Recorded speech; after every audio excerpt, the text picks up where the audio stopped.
Hello guys, this is your friend and we are back with a new fanfic. Which is, what if Naruto awakened the Rinnegan after Sasuke's death, the battle that changed everything, part 1. And if you enjoy this fanfic then please press the like button and subscribe to my channel for more fanfic like this. And now let's start the fanfic.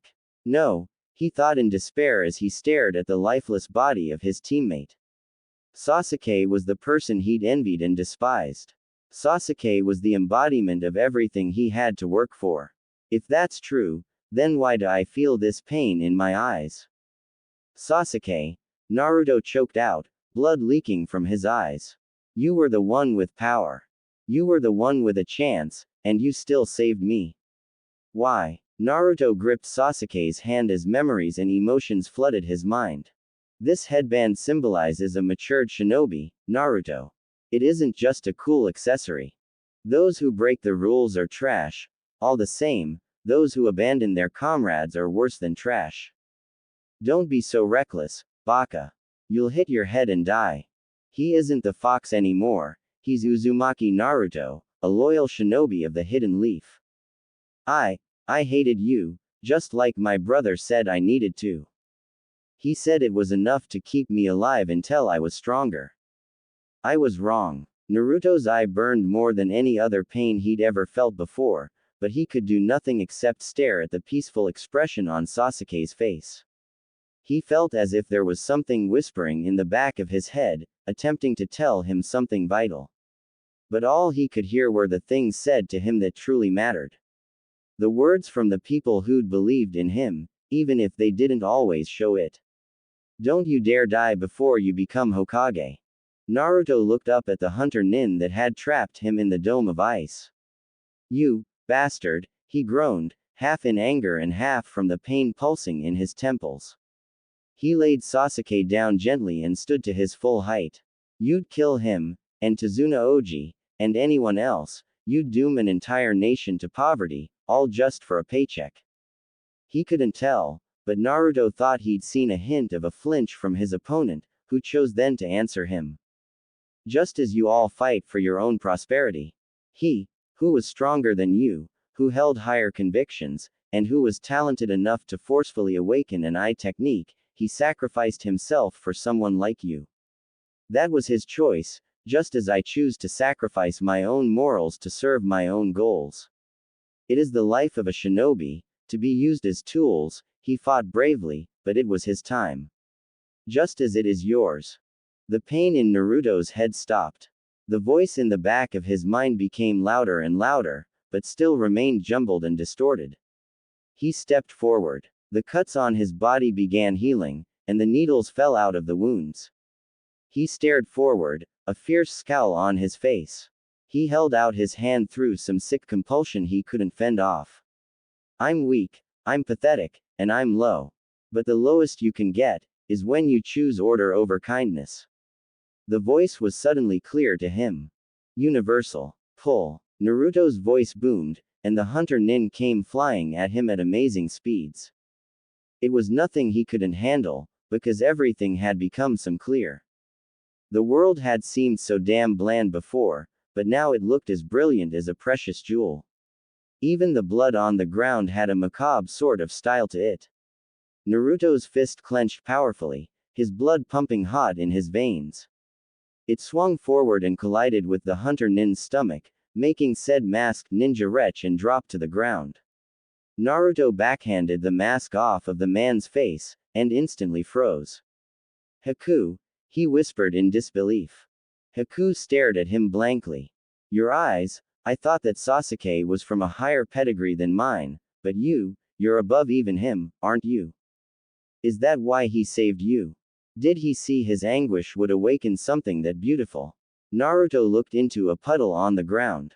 His eyes were the same blue he was used to, but instead of having proper sclera, the prior color of his irides had replaced it totally. His pupils had decreased to tiny points surrounded by thin rings. As he looked at himself in disbelief, the rings expanded to reflect his shock. The sage lives on, came the same voice from before. Naruto looked at Haku once again. So was your questioning just a psychological tactic? Do you even believe that protecting what you care about is the right thing to do?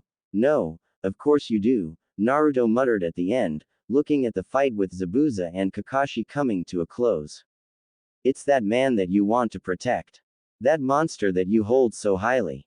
If he is the extent of what you hold precious, then you're better off dead, because you aren't even human to something like that. You're a parasite that wouldn't even be on the walls of an insect museum. Haku laughed a little. There's a story behind that, if you care to hear it, Naruto-san. Naruto turned back to Haku.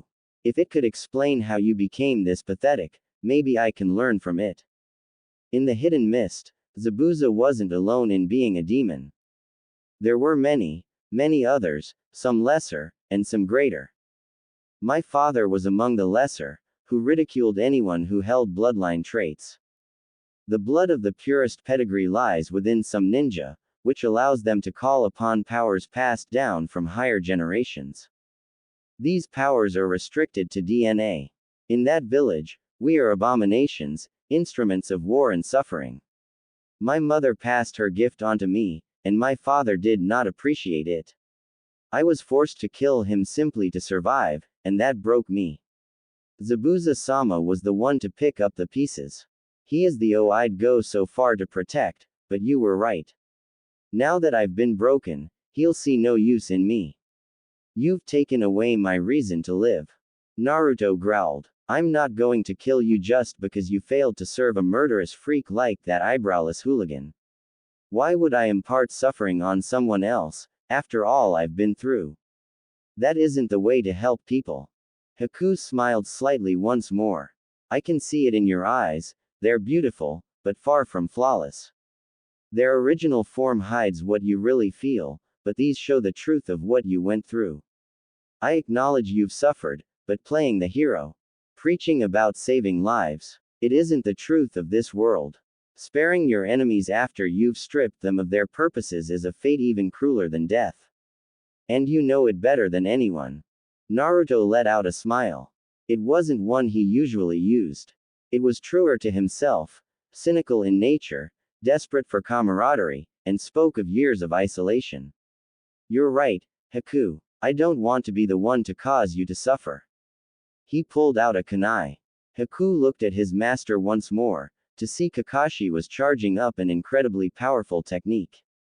Naruto noticed the look. If that's how you want to die, then go. It's the most I can offer you at this point. Haku gave a small nod in thanks and rushed away. Kakashi shouted, lightning cutter. As his hand pierced Haku's heart in place of Zabuza's. Kakashi pulled his hand free and stared at the young man. Then he looked back at Zabuza. Is this how it should have ended? Zabuza slumped slightly. He wasn't weak. He wasn't useless, and he didn't have to prove himself so much. It started out as that, yeah. But I raised that boy. And seeing him like that. Gato chose this moment to bring his forces to the bridge. Naruto narrowed his eyes. It was here that everything would be decided. Good job, Konoha ninja. Momochi was getting too expensive. Now we'll just kill the lot of you ninja and the bridge builder. Two birds with one stone, as they say. He started laughing. And Zabuza, how pitiful can you get, Demon of the Mist Sama? A more appropriate title is Kitten. Meow, get them. Naruto rushed forward immediately, pulling out a kunai. Perhaps if it were shinobi, he'd have felt a need to use his shadow clones. But against failed samurai, with the new clarity in his vision, it would be simple to just. Gwa, what the hell is this kid? He's a monster. Break them. Naruto stood in the middle of a corpse pile, blood dripping from his hands and clothing. The ichor of humans was everywhere around him. Kakashi, Sakura, and Tazuna stared at him as if he wasn't the same person as he was 10 minutes ago. Kakashi released his dog's holds on Zabuza and said, "It's fine if you get the finishing blow. You have a bigger bone with him than us." Zabuza smirked and kicked a knife into the air, clenching the handle with his teeth. He rushed forward, killing even more rogue samurai than Naruto had, before finally impaling his blade into Gato's neckline. Blood sprayed from the headless corpse like rain. Then Zabuza knelt to the ground. Hey, copy ninja, that brat of yours. The blonde with the freaky eyes. I want him to have my executioner's blade. His eyes are the same as mine, and as Haku's. The one who should make heads roll is the one who has seen his own separated from his shoulders, in his dreams. Zabuza collapsed completely. Naruto grabbed the weapon without a word, grunting as he heaved it with both arms. Naruto, where's Sasuke? Kakashi asked lightly, covering his overused eye. Naruto looked at his sensei, his bright, ringed, dead eyes making Kakashi's heart falter slightly. Just by looking into his eyes, the ki he releases is unreal. What are those? Sasuke died. Sakura fell to her knees, tears streaming down her face. No, that isn't true. She wailed. Naruto wouldn't meet her eyes. You're lying, Naruto. Naruto looked at his hands. They were clenched his fists, and a few tears rolled down his cheeks. Naruto, tell me you're lying. Naruto looked at her, and she froze. Look me in the eye and tell me I'm lying, Sakura-chan. He looked at the crumbled ice and blood on one end, and the corpses and weapons littering the other. He turned to his sensei. I'm done playing the fool. I'm done making excuses. I'm going to become Hokage, because that's what my dream is. Sasuke died for my dream, and he couldn't complete his own. I'll make up for it. I swear it on the blood that's pooling from my eyes. Kakashi clasped his shoulder. Let's get his body. Naruto looked down at Sasuke in disbelief as the previously dead boy opened his eyes. Sasuke, he muttered as Sasuke sat up. Sasuke looked at Naruto, and his eyes widened. Your eyes, Naruto, did I mean that much to you? Sasuke whispered, smiling lightly. You idiot, as if I'd died from some half-cocked missing nin. Sakura whimpered and launched herself at her crush. I'm so glad you're safe, Sasuke-kun. Naruto stared at the interaction, before looking at the gigantic sword in his hand. I got off easy this time, but I doubt it'll be so simple from now on. I'll be a real shinobi. I'll stand up against a world that could let people like Haku wish for death. I won't fail in it, either, no matter what anyone else says. HMPH. Good luck with that, human. As noble as your kind can preach, you always fail to see what matters most in the end. It was the voice who'd helped him realize his power. Naruto stopped channeling chakra to his eyes, and he saw that they returned to normal. I've never seen a human wield those eyes before, but just like that cursed Sharingan, the Rinnegan is certainly no blessing. If you ask me, you'll be no different than that hypocritical father of yours, the one who holds my ire more than most. Naruto looked at the sky. So you know my dad, huh? You must be the fox, then, since my parents died the day you were sealed inside of me. You probably killed him, too. But you know what? I don't have time to deal with that. I just want to be something besides a nine-tailed fox demon. I don't know how I can hear you all of a sudden, but you aren't going to change me. Naruto looked out at the crashing waves. He smiled. Thank you, Haku. 2 weeks passed. The team dynamic returned to normal, but there was an odd, new cohesion to them all. That experience changed Sakura, Kakashi, and Sasuke. But Naruto felt a bigger difference than ever before in his life. And then he threw himself into his training, of course, so did Sasuke. Okay, you two. Tell me everything. How did Naruto awaken such a powerful tool? Kakashi asked. I was nearly dead, Kakashi. How could I have seen it? Sasuke countered. Kakashi turned his attention to Naruto, who was picking his ear. Naruto. What happened? Naruto looked at Kakashi. After Haku fake killed Sasuke, I lost it. My dojutsu activated, and I used a dojutsu called Universal Pull. How does it work, exactly? Kakashi said. Naruto smirked and held out his right palm. Universal Pull. Kakashi was immediately pulled towards Naruto, all the while screaming in terror. Stop it. Naruto snickered and cancelled the jutsu, causing Kakashi to fall on his face. When Kakashi stood up, he glared at Naruto. Never do that again. Anything else? I haven't tried anything else out, but I'm certain that there's more to it. Sasuke smirked. A dojutsu like that still doesn't compare to my Sharingan, Dobi. Naruto scowled. Well, that was the only thing I could do technique-wise, but there are still some passive buffs. I can see chakra, the world seems slower, and my body seems even more in sync than ever before. Oh, and my control seems a lot better, shadow clone jutsu. Without the aid of hand seals, and without the cover of smoke, a Naruto clone shimmered into existence. I don't think your lingering pink eye can say that you're better than me anymore, bastard. The duo glowered at each other. It's nice to be back to how things used to. Kakashi wanted to wait until they were back in the hidden leaf before fooling around with Naruto's dojutsu, but there were still other things that could be taught while the bridge was being completed. What the hell are we supposed to do with these? Sasuke deadpanned, holding up a small piece of paper. Sakura racked her brain for an answer. I know what these are. She said, these are chakra conductive papers. If you channel your chakra into them, it shows you what your elemental affinity is. Naruto was completely lost, as evidenced by the look on his face. What now? Was his intelligent response. Everyone else face-palmed. Naruto, your elemental affinity shows what chakra nature you can work with best. Naruto's face held onto its blank look. Kakashi sighed. Okay. You do know what nature transformation is, right? Yes. Naruto said, is a vain attempt to save face. You have no clue, do you, Naruto? Sakura asked. Naruto chuckled sheepishly. You got me. Kakashi rubbed his temples. Okay. Naruto, listen for Kami's sake. Nature transformation is the changing of chakra into an element. The 5 basic elements, one of which you have an affinity to, are water, fire, wind, lightning, and earth. Each element has another element that it is strong against and susceptible to. If you channel your chakra into the paper, you'll know your affinity.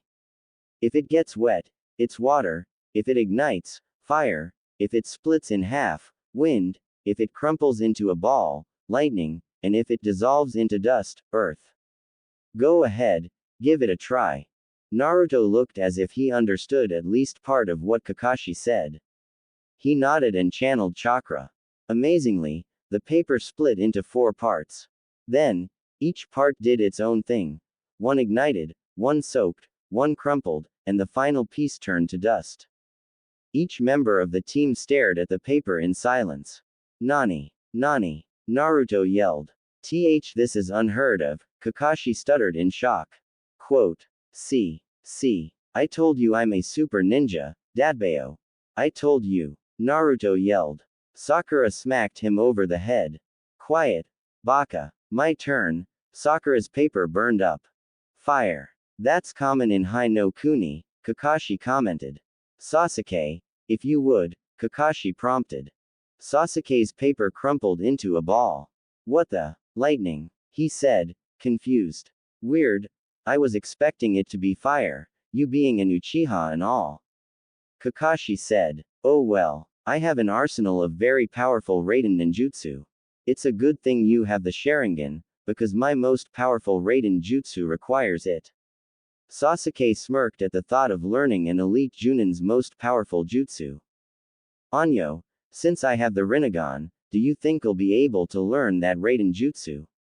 Since I have an affinity for all the elements, and all of this chakra, I can be a jutsu powerhouse, right? Naruto asked. Kakashi chuckled. Naruto, with eyes like those, anything is possible. The Kyuubi chuckled at his sensei's words. The foolish begets the foolish begets the foolish. Your father said the same words under different context, and he himself is dead. This one will lead you down the same path, human. Naruto pointedly ignored the fox's words. I'm better than that. I'll become even better soon enough. He smirked at his team. Things were changing, but the Kyuubi left a lingering doubt. Were his eyes worth whatever price there was to pay for them? Quote. And that about wraps up what happened, Hokage-sama, Kakashi said, looking his leader in the eye. Even if it's the Hokage, Naruto's eyes are far more piercing. Perhaps it was due to the obvious stupefaction present on Hiruzen's face, which in and of itself may have been an understatement. Naruto-kun, may I see your eyes for a moment? I'm curious, Hiruzen said kindly. Naruto nodded, and his pupil contracted. His irides spread over his sclerae, and rings spiraled out from the tiny dot of a pupil. It's different from the drawings, but still, such an intense aura, Hiruzen muttered. It's like the effect of ki, but different. No, this isn't just ki. It's not a physical pressure. It's more primal. Like I'm not even locking eyes with a human. Looking at his Rinnegan is like looking into the mouth of the Shinigami. Hiruzen steeled himself. Those eyes are valuable. You shouldn't see them as just tools, as much as I hate to admit it. You shouldn't even see them as eyes. They're more like a unique resource that any other superpower would go to hell and back to possess. Unlocking their secrets is more than just defending yourself. You'd be unlocking the secrets to the world and beyond. Even Sasuke-kun's Sharingan pales when compared to your eyes, Naruto-kun. Do you understand? Surprisingly, Naruto nodded humbly, his eyes widening as he looked at the floor. I understand, Hokage-sama. I don't know why I have such a scary power, but I do know what I'm going to do with it. I'm going to serve our village as best as I can, and as best as I know how. I'm going to show the world that we don't need to fight each other in order to survive. That's what I hope to accomplish, making a better world for the innocent and guilty alike. That's my wish, and my duty. And I never go back on my word. The others were shocked at him, but he wasn't shocked at himself. Hearing his grandfather figure speak in such a way about his potential was terrifying. He didn't want the power to see into what a human shouldn't.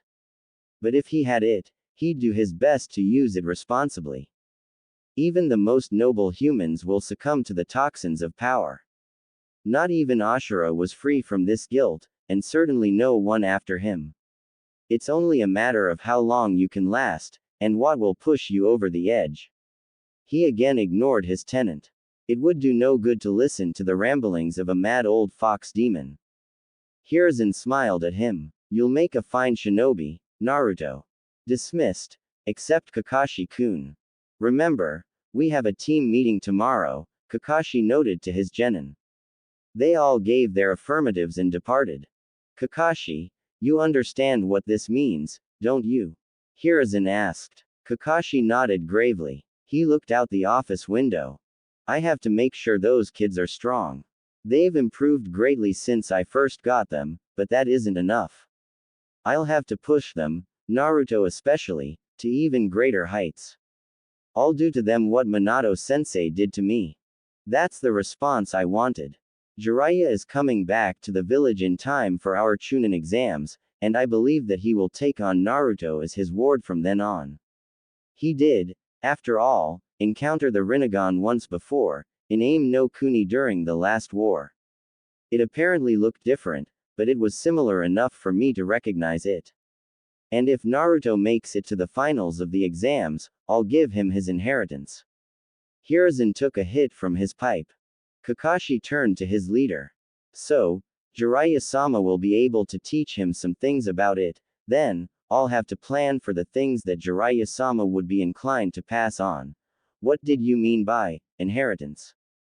I'm sure you've seen the resemblance between my successor and your student, Kakashi-kun. He even has Kushina-san's surname. Kakashi sighed lightly. Like father, like son, I suppose, but why wouldn't sensei show me that he had such a power?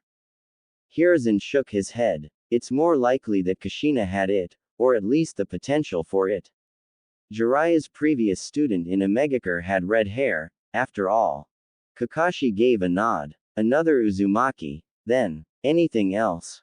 No. You're dismissed. Kakashi gave a bow before exiting the room, leaving nothing but a pile of leaves in the wind. Naruto sat at the counter of his favorite restaurant, his executioner's blade leaning against the wall next to him. He was slurping into a large bowl of noodles, chatting away with his longtime friends Tuki and Ayame.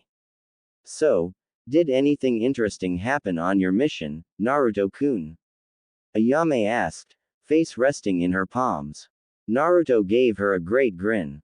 Actually, yeah, it was supposed to be a C-ranked escort mission, but we encountered 2 B-ranked missing nin, 1 A-ranked, and another with a rare bloodline. The ramen chefs both gasped. And you fought them. Are you alright, Naruto-kun? Ayame asked. Naruto nodded. Don't worry about me so much. No one can take down the future Hokage. Well, did anything else happen? Tuki asked. Naruto took another slurp before responding. Yeah, the fight let me get my own bloodline. He switched on his eyes, and Ayama and Tuki gasped, as they saw it. Both of them didn't feel the same ki as everyone else who'd seen it did, however. Who'd have thought you'd get something like that? Tuki asked with a grin. I told you, you're special, Naruto. What does it do? It lets me see chakra, slows down my perception, makes things look clearer, adds more detail and color, and gives me a technique that lets me attract things to myself. There's more it can do, but I haven't figured it out yet. Ayame beamed at him. My little Naruto-kun is growing up. There's no way you won't be Hokage now. She encouraged. Naruto looked at her and her father lovingly. Amen to that. The next day, Team 7 was assembled at their training ground. Okay, guys, it's time to really begin training. You're not a normal Genin team, so I'm not going to train you like Genin, Kakashi explained. Naruto looked excited, while Sasuke seemed anxious to begin, and Sakura looked worried. Alright, then, since Sakura looks the most perturbed, I guess I'll begin by picking on her. What I said before about Sakura being closest to Hokage and above the Uchiha was wrong. Her chakra control comes from having reserves almost identical to a civilian's. Sasuke's is high for even a Chunin, and Naruto, I'd put your chakra at around 4 times higher than myself, even without any extra aid. That control of Sakura's, in any case, puts her on a static path. She can either be a genjutsu specialist, or a medic. It's really up to you. While Sakura thought over her options, Kakashi turned to Sasuke. Sasuke, copy this jutsu. Sasuke's Sharingan flashed on, and Kakashi went through 3 hand seals. Lightning release. Lightning cutter. His signature jutsu lit his hand. Sasuke grinned and performed the technique himself, but it sounded different. I see, Kakashi thought. His yin-natured chakra warps the technique slightly, making it less powerful but more malleable. I may have to rename your jutsu, Kakashi. How about 1,000 birds? Sasuke released it and deactivated his Sharingan. Fitting, Kakashi smiled. Practice molding the chakra until it becomes second nature, and you can move on. Naruto looked at his sensei eagerly. You're going to be studying a lot. Naruto said lamely. There's a reason for that, Kakashi said. Your chakra control has improved immensely since you activated your Rinnegan, so there's no need to train that. Instead, I want you to learn the things you've missed out on since your days of not paying attention in class. I'll start your ninjutsu training a bit later than theirs considering you've got the edge there. Kakashi unsealed a few books and put them on the ground. Beginner sealing arts, longevity techniques, tactics and quantitative reasoning. Are you trying to kill me, sensei? Naruto asked incredulously. Kakashi just smiled and turned to Sakura. Have you decided yet? Sakura hummed in thought. I'd like to go the medic route. Someone will need to take care of these two. Kakashi gave a thumbs up before flipping a page in his book.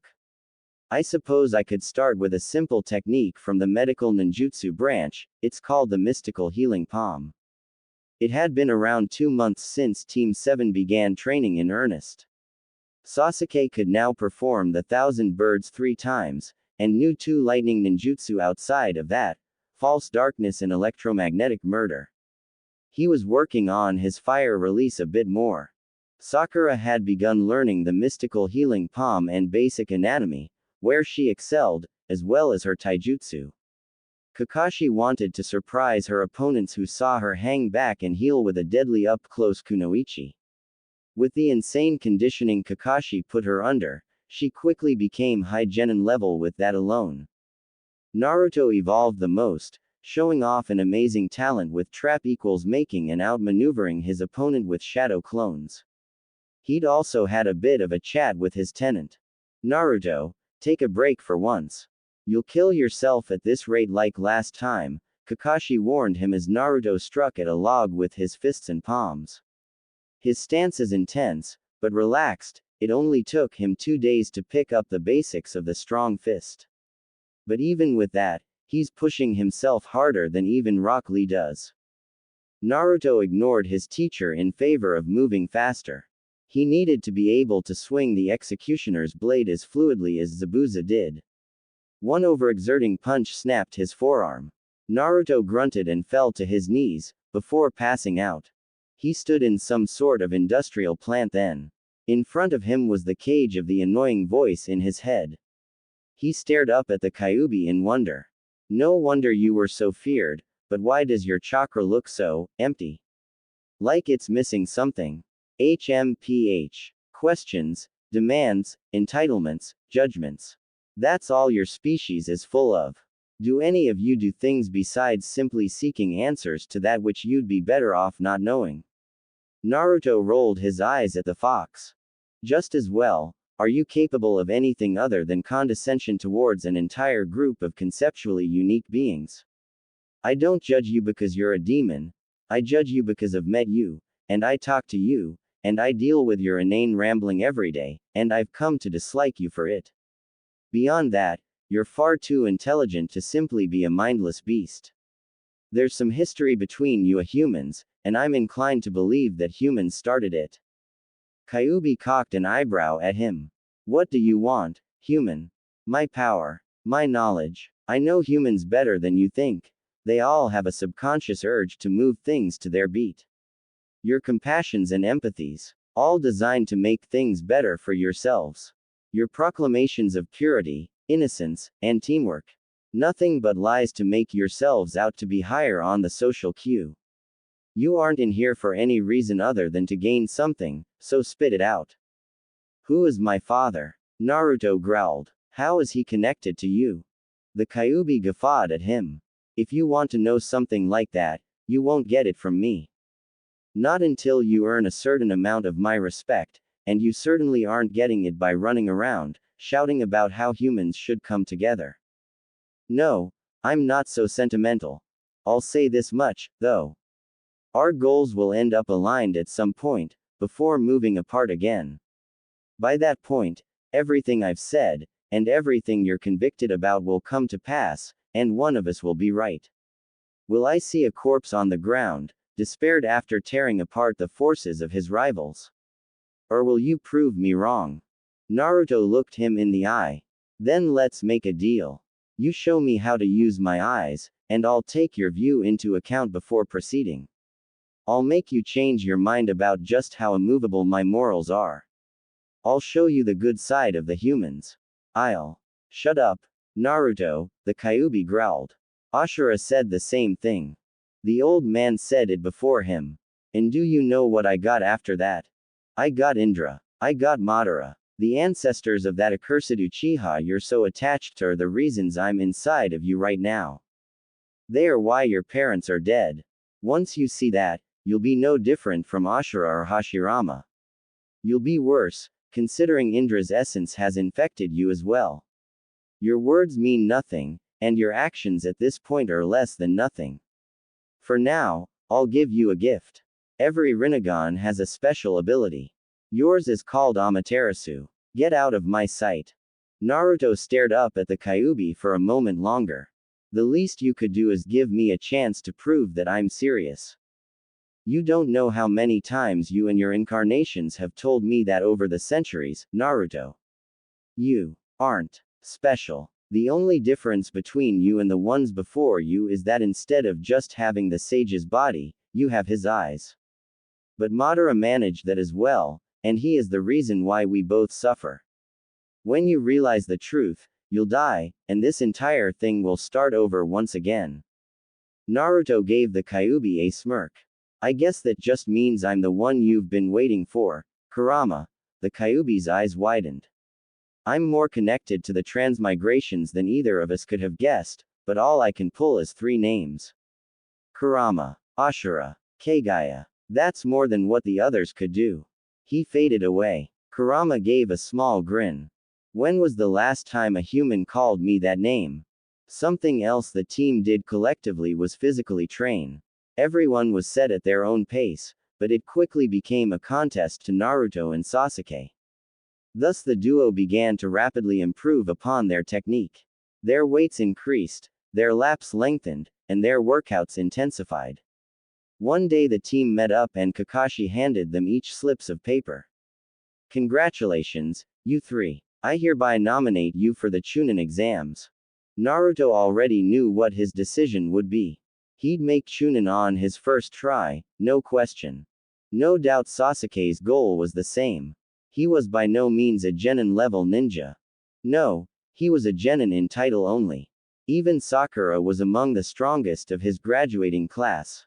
Naruto knew that even with his Rinnegan, Sasuke was a difficult opponent. It was like there was some sort of outside force constantly keeping the two at a similar state of power. Anytime Naruto contemplated that, Kurama would let out a loud scoff but refused to elaborate other than a single sentence. Everything happens in twos. That was fine. He'd survived this long without listening to the cryptic fox. As Naruto contemplated his team's effectiveness, he bumped into someone with an oof. Before he could stand again and apologize, a rough hand grabbed his collar and yanked him off the ground. "Oh oi!" Naruto shouted in surprise, not expecting something so aggressive. He looked at the people in front of him. There was a short kid wearing a gourd sporting red hair, looking as if he'd never slept a wink in his life. Then there was the cute blonde girl, taller than the 3 around her, sporting a war fan on her back. Finally was the one manhandling him. He had a bundle on his back, a black hooded one-piece, and unnecessary war paint. "Let me go, now," Naruto commanded icily. This was eerily similar to how he'd been treated by his peers growing up, tossed around for no reason other than because it was possible. "And you say you're different from the others before you, Naruto? You're just the same, forgetting what you spit once your mouth becomes dry." The other kid scowled. "No friggin' way. How do you just bump into someone and expect to get away with it? I guess it's up to me to teach the younger generation some manners." "Come on, Kankuro," the girl sighed. "You're gonna get us in trouble. We don't have time for this." Kankuro shook his head. "I don't think so, Tamari. This brat needs to respect his elders." Tamari scowled. "You're probably the same damn age." Naruto had heard enough. He kneed the taller boy in the face and kicked off of his chest, sending Kankuro to the dirt while landing on his feet. Then he slipped into a loose strong fist stance. "Are you two going to start anything?" Tamari quickly shook her head. The red-haired kid grinned slightly. "What is your name?" Naruto cocked an eyebrow and released his stance. "Uzumaki Naruto. And you?" "Sabaku no Gaara. Mother will enjoy me spilling your blood. I hope you are in the exams, Uzumaki." Gaara turned to Kankuro. "Stand up, you fool, before I bury you in a desert hell." His 2 teammates stiffened and fell in line. As the group walked away, Naruto kept on his path. "Your first real test is upon you, Naruto. Make a difference here, and I will acknowledge your conviction. But it is only your intent that I will believe in. Your ability, your resources, your methods, they will all be judged at a later date. Complete this objective, and I will share with you another secret. If you would actually tell me what the objective is. This is a judge of character. You'll need to do it without my interference." Naruto sighed and kept moving. Naruto was on his way to the academy grounds for the exams. He had everything he could possibly need: kunai, shuriken, explosive tags, ration bars, the works. He had it all in a pack over his shoulders, as well as his executioner's blade, which was now incredibly easy to handle, sealed into his right palm. As he continued, he felt a tap on his shoulder. He turned to see a group of Cloud Genin. There were two with dark skin and one nearer to his complexion. The darker ones were equipped with swords. Can I help you? Naruto asked. The blonde, whom Naruto took as the leader, answered. Yes, if you're willing. My name is Samui, and these two are Karui and Omoi. Could you please point us towards the Ninja Academy? We're here for the Chunin examinations. It'd be really cool of you. Naruto grinned. Oh, I'm headed there myself. Come on, I'll show you the way. He noticed the skeptical look Karui gave him, but Omoi was just downright weird with what he said. Are you sure it's a good idea to follow him, Samui? He might lead us to an ambush set by Konoha ninja and hold us ransom as revenge for the death of the Hyuga clan member years ago. Naruto cocked an eyebrow. What? He asked, drawing a blank. Kakashi had noted that there was bad blood between Konoha and Kumo, but his lectures were more focused on tactical advantages in general against the other villages more than personal vendettas. Of course, the grudge that Iwa had on the Yondaime Hokage was something that had to be noted.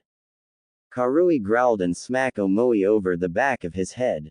Quiet, you moron. You can't just go off saying anything you like. Omoi rubbed his head, muttering apologies.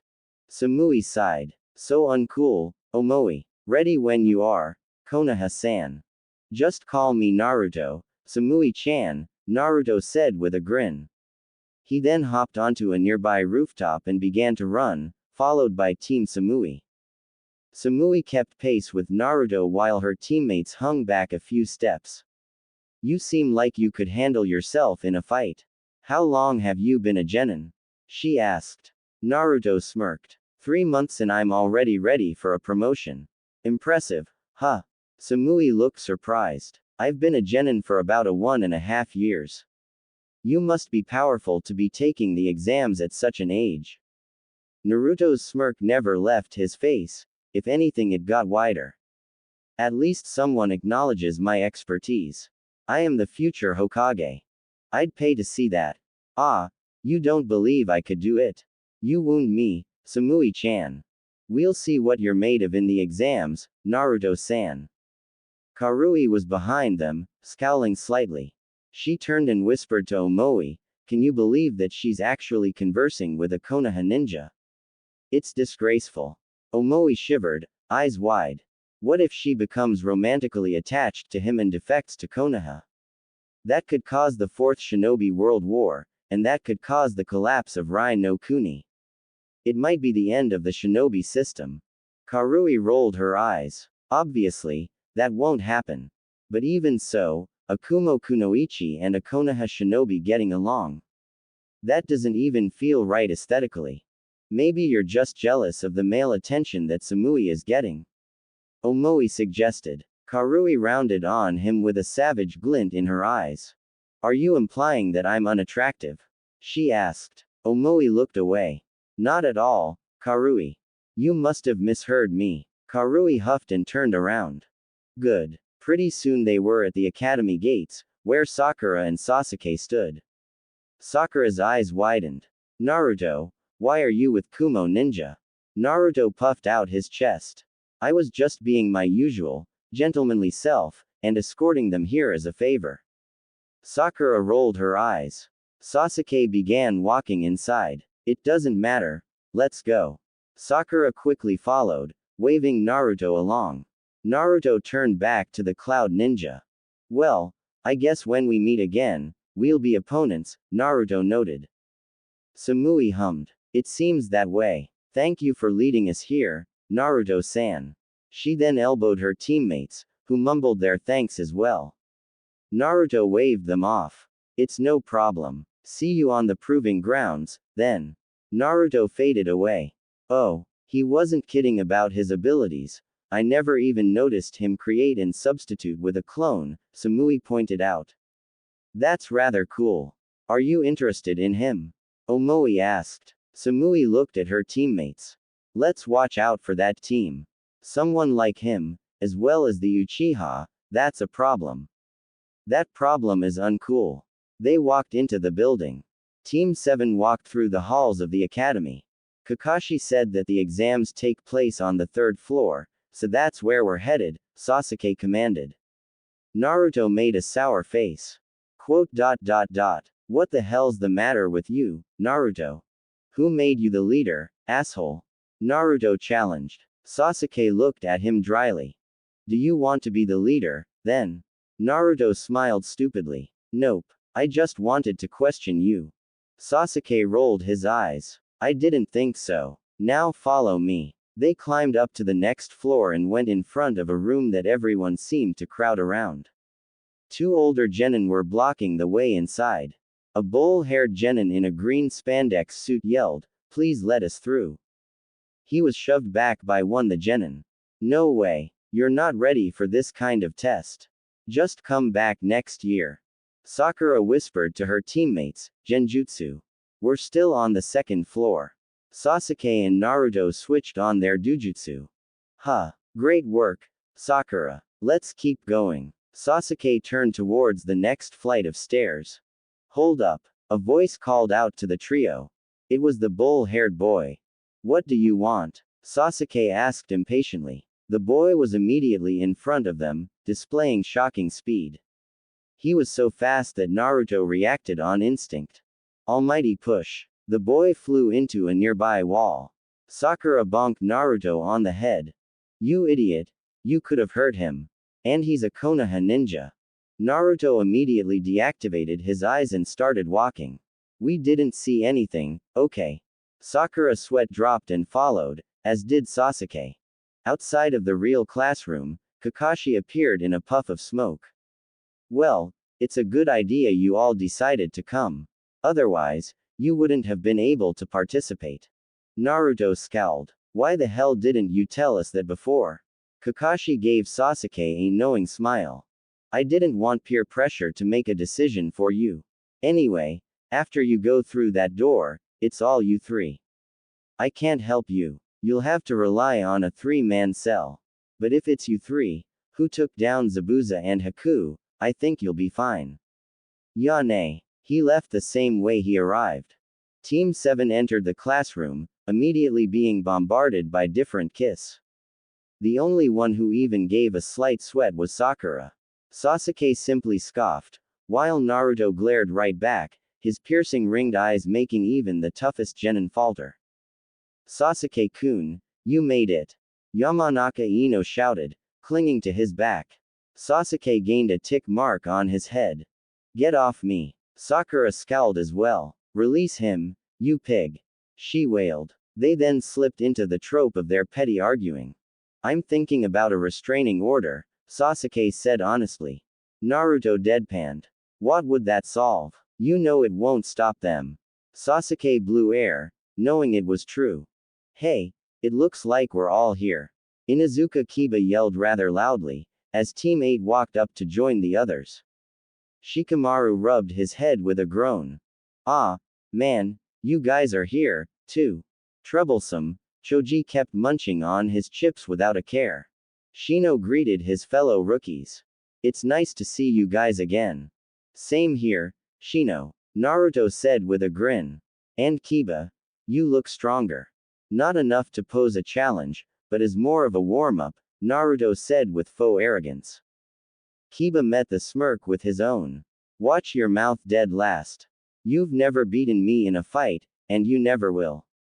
Hinata approached Naruto then and said, Hey Anyo, hello, Naruto-kun. Huh, oh, hey Hinata, it's good to see that you're here. I bet you've done some super cool missions and defeated all types of bad guys, huh? Naruto said. Hinata blushed with a smile. Alright, she said. Before anyone could speak again, a new voice piped up, keep it down. The rookies turned to see a gray-haired, bespectacled young man. You're the rookies, right? I'm Kabuto. You're not making a very good impression. It was true. Looking around, the group could see that the other villages and teams were glaring at them in loathing, and it wasn't hard to figure out why.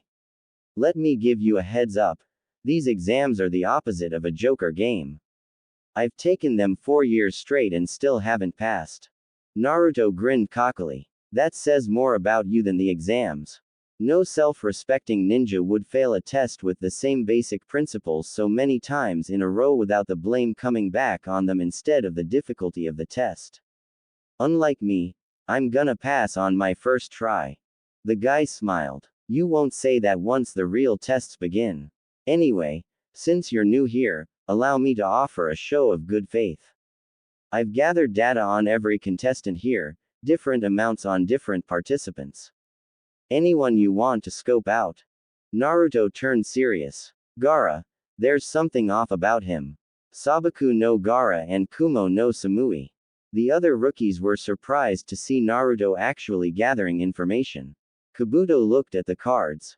You know their names, that makes it simple. Sabaku no Gaara. Completed 37 C ranks and 2 A ranks. Above all that, he's never even been scratched on a mission. Kabuto let that sink in. Many genin were regretting their choice of exams to participate in.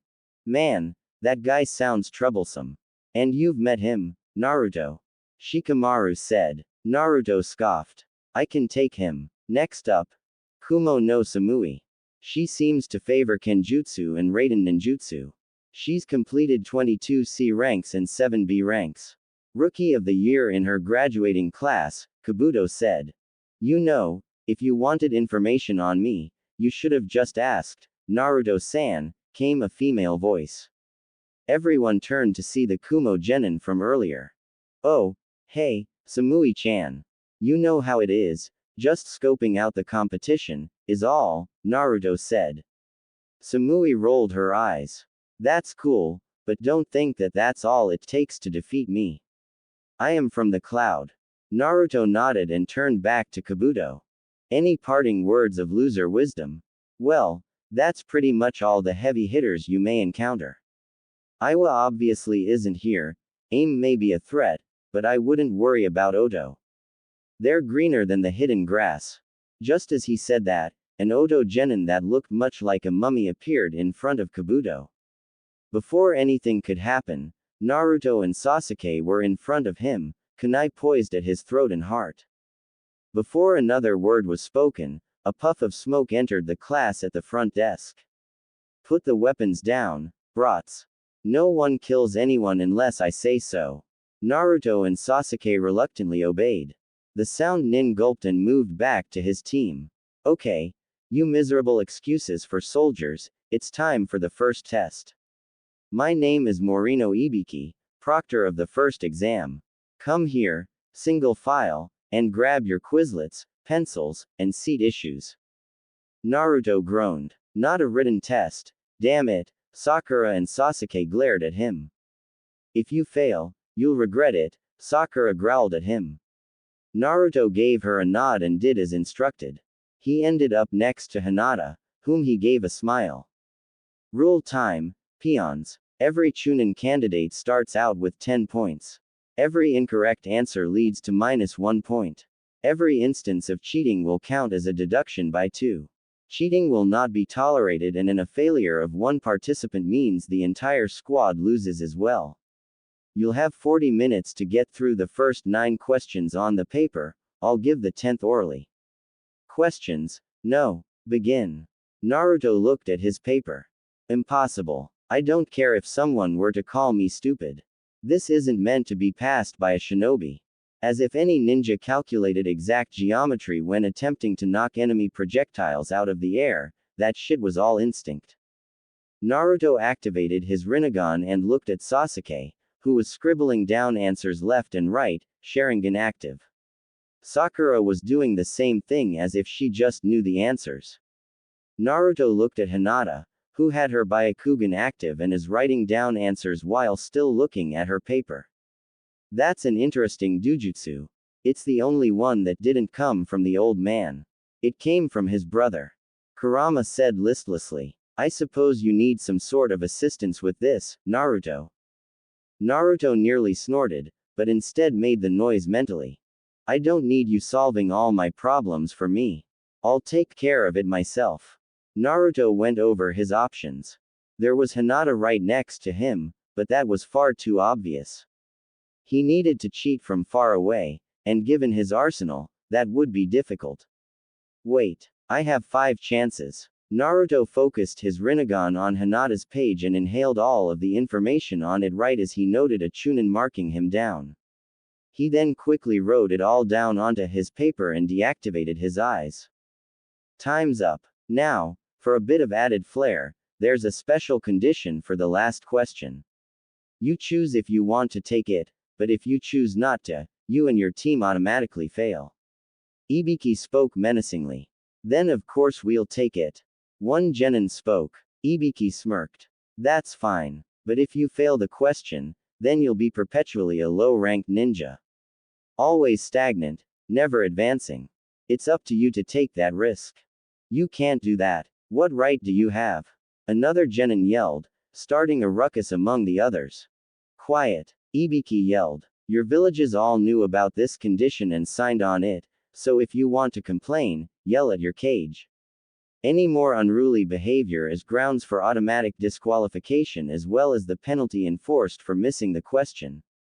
That silenced the room. Choose now if you want to take the question, I don't have all day. One by one, teams began to expire. I'm sorry, but I can't risk it. There's too much on the line here.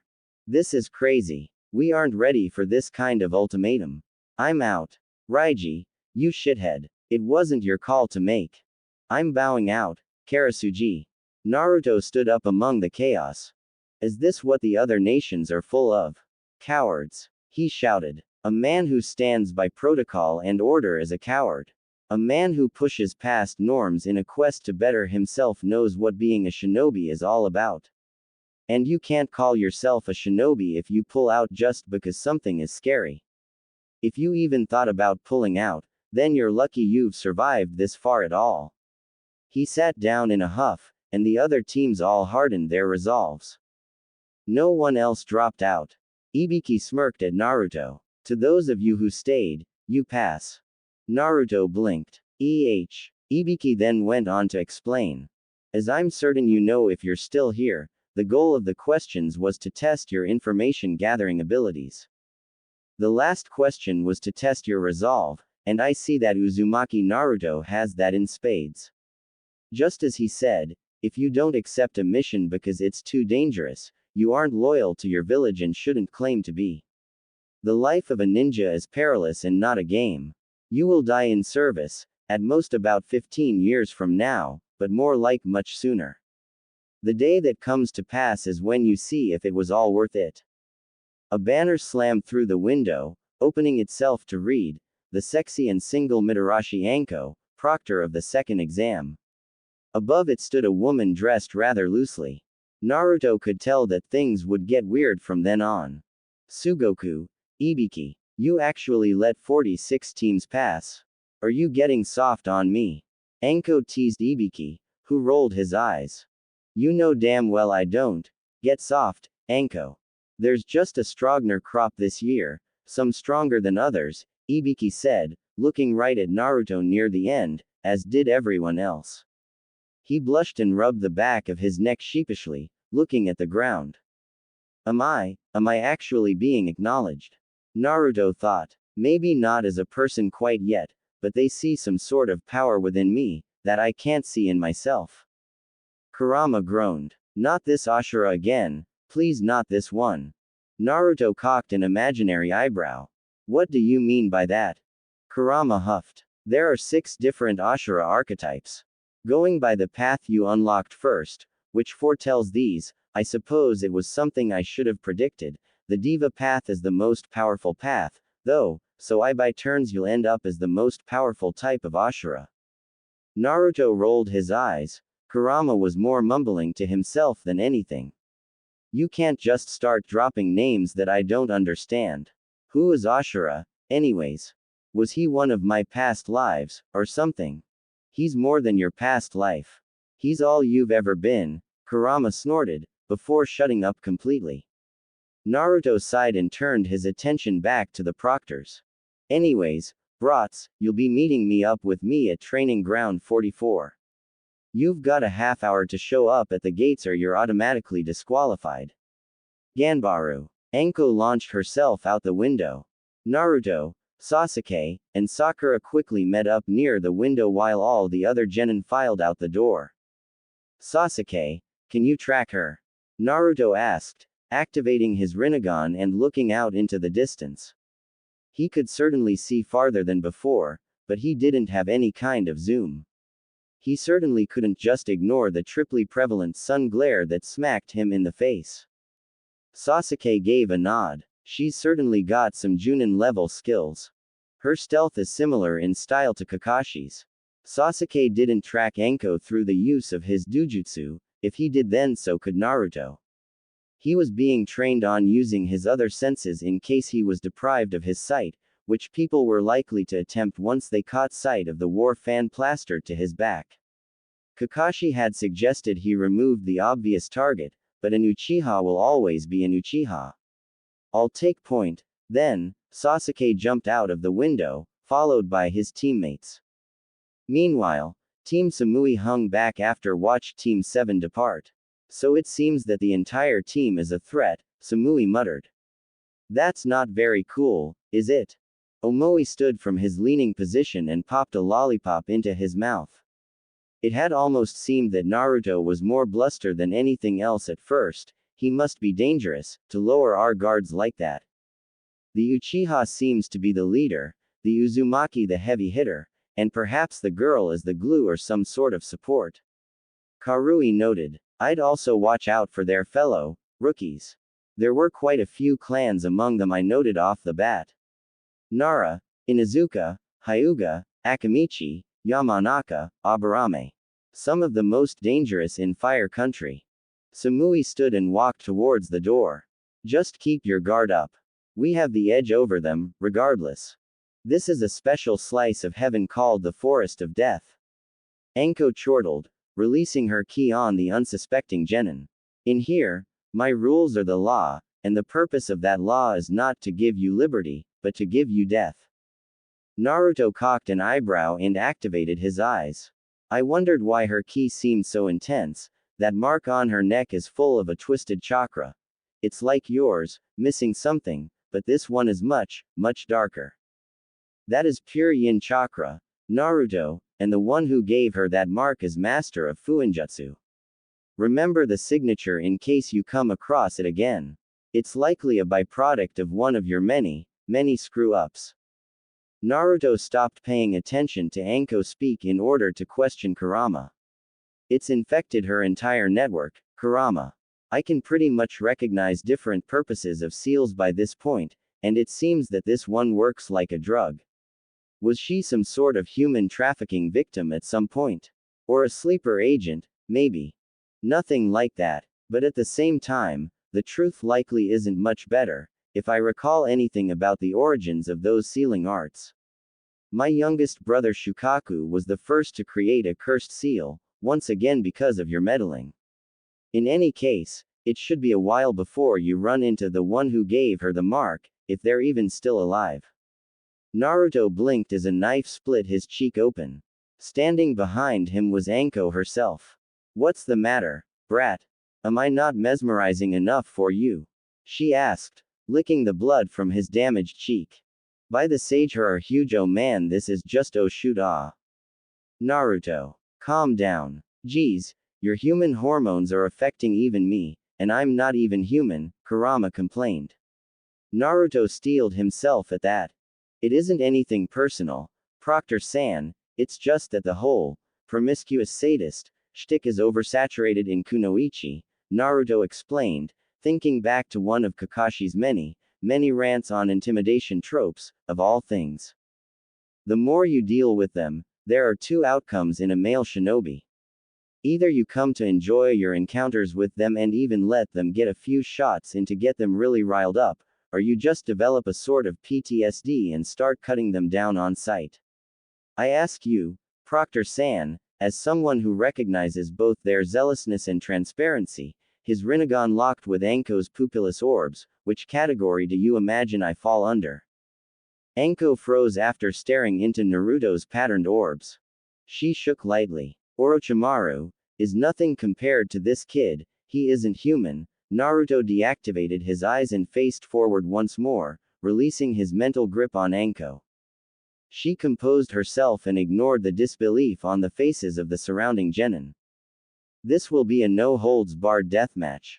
Your objective is to obtain both a Heaven Scroll and an Earth Scroll and bring them to the center tower within the constraint of 5 days. Do not open the scrolls, do not lose a teammate, and do not stay in there longer than 5 days, or you'll fail.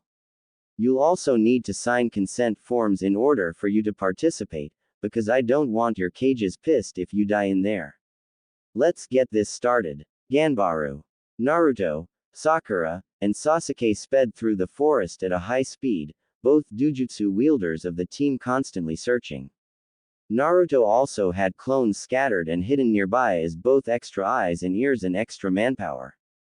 With this going on, Naruto decided to take a break from reality and question his jailer again. What are the Ashura archetypes? Naruto, I already told you that you needed to complete the objective I set for you before I reveal anything else. And even then, the next thing I wanted to tell you was about your eye. The nature of the different Ashuras is not useful to you at the moment. Naruto scowled. I want to know what I was like in the past, and I want to know who I am now. I can almost feel a connection forming the longer I have my Rinnegan activated, but when I turn it off, I lose that connection and have to start again. There has to be something that you see here worth mentioning. Kurama groaned. Fine, you stupid human. I'll tell you one that I'm fairly certain doesn't apply to you. No sense in giving you a rundown of your character just so you can attempt to defy it for my sake. That always ends badly, by the way. The human Ashura was always emotionally intelligent. I usually spot one as a sage. That Ashura always lives to a ripe old age and uses sage arts from the farthest reaches of your eastern maps. I believe all human Ashuras also practice ninshu instead of ninjutsu, but that's revealing more information than necessary. And you say that I'm not that Ashura. Makes sense. I've never seen myself as some kind of charm-peddling hermit. Kurama laughed. Senjutsu is one of the most powerful arts known to you humans, derived from your ancestors. But their versions are far superior to what humans are capable of these days. Even so, your father's use of sage mode would be enough to pulverize you even if you had full mastery of those eyes of yours. My father was an Ashura, then? Naruto asked. He could feel the mental equivalent of Kurama shaking his head before going to sleep. We've got a team, Sasuke whispered. The trio dropped to the ground in formation. Come out. We know you're there. 3 Kurigakure genin made themselves known, making Naruto grin as he unsealed his executioner's blade. The cockiness on their faces faded, and it was replaced with a pale fear. No way, you were the one who killed Momochi. One of them shouted in terror. You killed the demon of the mist. He was more like a kitten, Naruto snarled, his eyes rippling. He charged forward and swung his sword with a mighty heave. The closest genin could not hope to escape the path of the weapon and was slashed lightly by the girthy blade. One had attempted to flank Naruto, thinking it would be difficult for him to counter with such a large weapon. He was wrong, but Sasuke beat Naruto to the punch. 1,000 birds, Sasuke called out, striking his lightning-coated arm through the Kiri genin's chest. Sakura quickly defeated her opponent as well with well-placed punches, kicks, and a single kunai. Naruto sealed his sword and went to work searching for the scroll they needed. Damn, they had the same scroll as us, Naruto said, pocketing the Heaven Scroll. At least we'll stop another team from passing, Naruto would have said more, but he was caught in an intense blast of wind.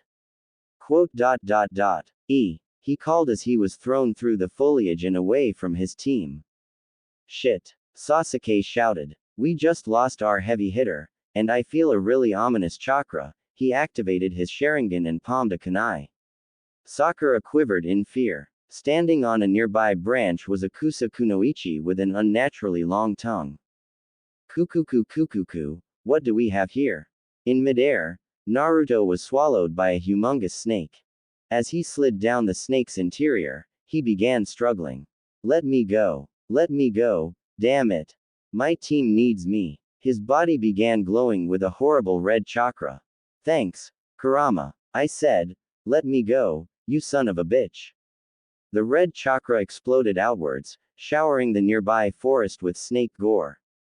The chakra receded. I've gotta get back to Sasuke and Sakura-chan, Naruto muttered, taking off towards their last location. Sasuke and Sakura had begun trading blows with the slippery kunoichi to no avail. Sakura came in high with a heel drop while Sasuke went low with a leg sweep, but the kunoichi hopped slightly and blocked Sakura's leg, grabbing her and tossing into the treeline. She then kicked Sasuke in the ribs. Sasuke spat blood and charged again. He put every ounce of himself into his blows, forgetting the Uchiha fighting style, and went into brawling mode. Sakura secretly cast a genjutsu on the Kusa kunoichi, making her movements lock up just in time for Sasuke to shove 1,000 birds into her heart, feeling it rupture inside her body. He removed his blood-coated hand as Sakura joined him. She made Zabuza look like a joke, he wheezed. Sakura sighed. Maybe she has the scroll we nay. She trailed off as a horribly grotesque thing began occurring. A second body began crawling out of the Kusa nin's ravaged one. It stood up, looking no worse for wear. How is that possible? I killed you. Sasuke shook with terror, knowing he stood no chance of beating the invigorated enemy. Sweat lined Sakura's brow. We're finished. Not even with Naruto could we even hope to defeat her. She said, it's hopeless. Kukuku, I was hoping for a better show, Sasuke-kun. Well, when you receive my gift, I'll get what I'm looking for. Suddenly, the grass ninja's neck extended past its normal limits, straight towards Sasuke. Pain of unreal levels flooded his system as the grass kunoichi gave his neck a harsh bite, a seal appearing over the flesh. Suddenly, she was knocked away from him. Dynamic entry. Naruto shouted, kicking the Kusa ninja away from his friends. He turned to the enemy, his eyes glaring a wicked glow from his Rinnegan. He slipped into the strong fist stance. Sasuke, Sakura, are either of you hurt? Sasuke recovered first. We're shaken up more than anything. Can you do it, Naruto? Can you beat her? Naruto clicked his tongue. Since when did you turn into a crybaby, Sasuke? Your brother, do you think you'll be able to kill him while lying on the ground? Sasuke's eyes became as wide as saucers while Naruto held his hand out towards the Kusa kunoichi. Universal pull. The Kusa ninja was pulled towards the Jinchuriki, Naruto rushing forward to meet her with a strong punch. At the last second, the kunoichi pulled herself out of the orbit and launched a kick at Naruto's head. Naruto ducked and threw his fist forward, but the woman kicked off of it and pressed her heel into the back of his head.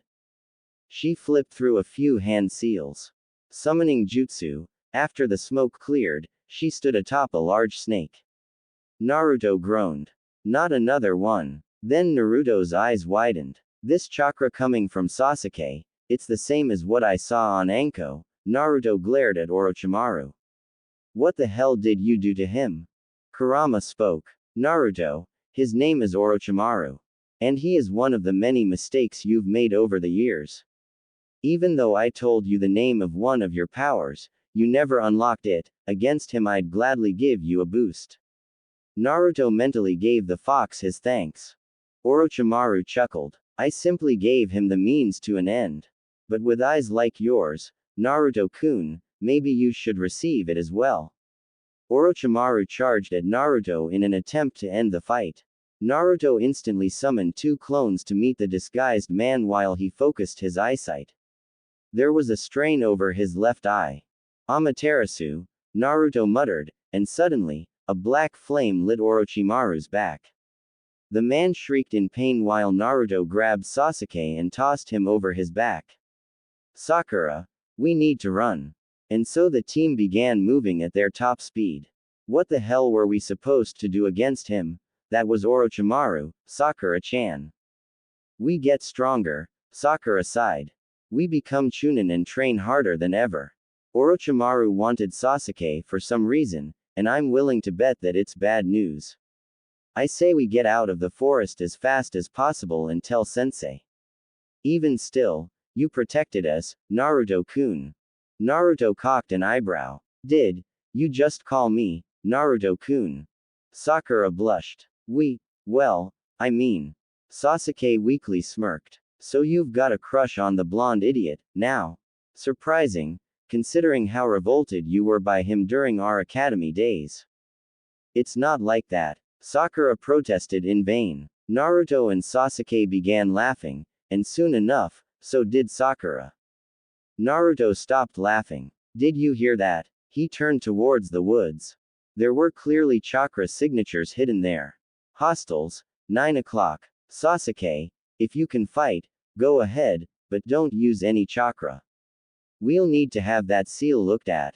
Frankly, I'm surprised that he's still standing at the rate that seal is corrupting his chakra.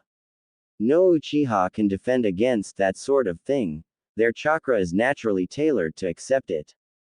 There must be some other secret to his body that we don't know about, and given exactly what's in your blood, I wouldn't be surprised if it were something big. I can fight, Naruto. But maybe I shouldn't just yet. Sasuke kneeled on the ground, huffing. Sakura, I may need you as a guard. Alright, Naruto-kun, you'll have to handle them. Shadow Clone Jutsu, Naruto called, forming a diamond around his team with his doppelgangers. A humble Sasuke. That's new. Indeed. I hardly expected that of all things out of Indra. While you foolish Ashuras flip-flop in your methods and ideologies, Indra always stood the same in his goals, perfecting his father's goals through twisted means. I should warn you, though, that with Sasuke's father, you may end up having to strike down your own friend one day. For now, he seems salvageable, provided that Mark doesn't eat away the meager light left inside of him.